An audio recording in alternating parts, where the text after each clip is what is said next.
Yes, and I got one of these. As you might know from this video here, I finally got my German passport here, and finally I can enjoy my white male privilege for once.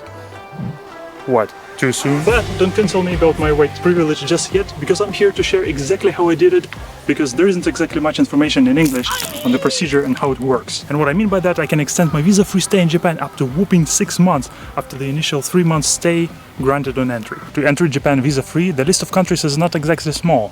71 countries to be exact, according to the Ministry of Foreign Affairs.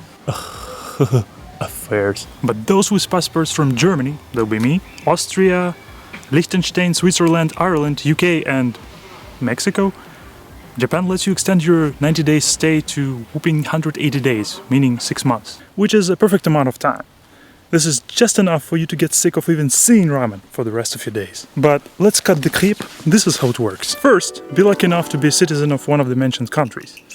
Arrive in Japan, legally please. They will glue a nice little stamp in your passport in this case. You are allowed to stay for 90 days. Step 2, wait for 45 days. This is an important part because I didn't find this particular information online. Maybe I wasn't looking that well. Either way, you just have to sit tight, maybe explore a little. The idea being you have to spend half of your allowed stay, which is 90 days, in Japan already by the time you do anything. So, hey, Siri, what's the half of 90? The half of 90 is 45. Well, and don't see, call me my math Siri. adds up. Shut up, Siri. Step 3, on the day 46 or later, be quiet, Ginger. Go to your immigration office, but not on the last day of your allowed stay. You can pick any office that's closest and most convenient to you. Let me show you my favorite app that I use for that. Google Maps. You can find the immigration office and just go there. Step 4. Arrive to the immigration office. Even if you arrive 15 minutes early, like I did, you will most likely witness a huge line of 30 plus people. Maybe some offices are better than others, but in my case, it was always full. Good news, the line moves quite fast. Everyone goes to the information stand first, and you need to as well. And no, you cannot book an appointment online, unfortunately. And no, I did not find the forms that you need to fill out and bring. You will need to get them there. If somebody knows how to find those forms online, in a PDF format or whatever, please let me know how to find them. I will link it down in the description. Step 5, wait for your turn in line. When it's your turn, tell the staff what you want. Something along the lines of, visa-free extension to 6 months. Give it to me now. Be ready to show your passport, and while of course there should be at least one staff member who speaks decent English, have your translator app ready. So Google Translate, Gemini or whatever app you're using, just in case you need a little bit help of explaining yourself. So if you've been nice, as I described, they'll give you the forms to fill out. 3 pages, 2-sided some of them. They will tell you the counter number, where to bring the forms and your passport once you're done. You will need to fill out those forms in English. Theoretically you could do Japanese, but there's nothing special to fill out. Most of the stuff is quite trivial. Also, you don't need any special documents except your passport. In one of the papers there was a frame for your photo, but they told me you don't need actually a photo. Questions include stuff like address in your home country, address where you're staying in Japan, so you can specify the hotel you're staying at, your criminal record, whether you have it, where have you been in Japan so far, and where are you planning to go. You can specify in quite broad terms, I guess, like Tokyo and Osaka and whatnot. One of the questions is whether you have a return flight. I didn't, so that's what I specified. They don't ask for any proof of income, but they do ask you how much money you have to spend. So I specified around 3 million Japanese yen, but they didn't ask for any proof either. But I guess be ready to show them some proof if they ask. One somewhat important question is nationality.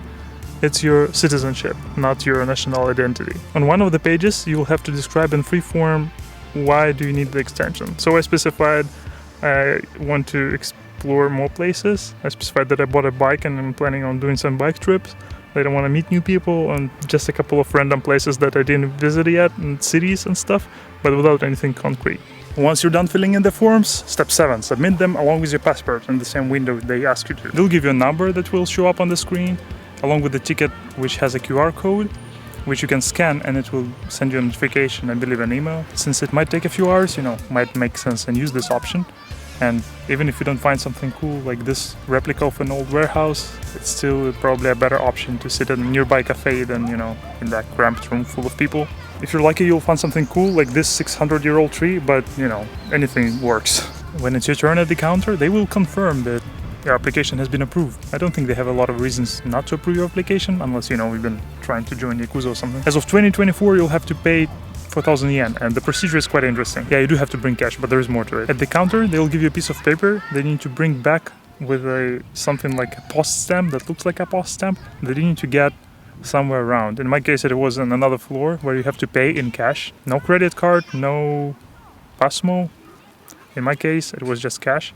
So do bring that 4,000 yen. You get it, you glue it, and then you have to bring it back to the window where they initially gave it to you. Gotta love that sweet bureaucracy. Step 9, I guess.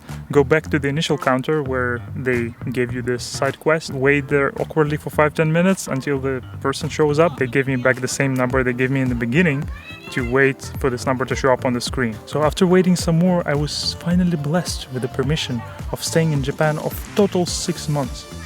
Which is pretty cool if you think about it. As you can see, they also stamped it with this horrid final extension stamp. This means, well, you have to leave. I also asked them if I could exit the country and then re-enter after this extension expires. I also asked them if there is a way to extend it further or get a tourist visa or something. They told me not, because there is some bad advice going around the internet saying that, you know, you can just exit the country and come back again.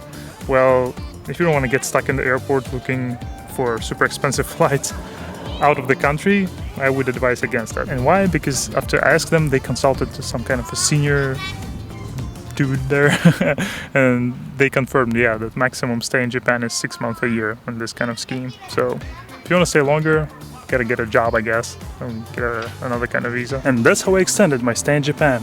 And now it's time to explore the wonders this country has to offer, like Pocari Sweat or cow piss.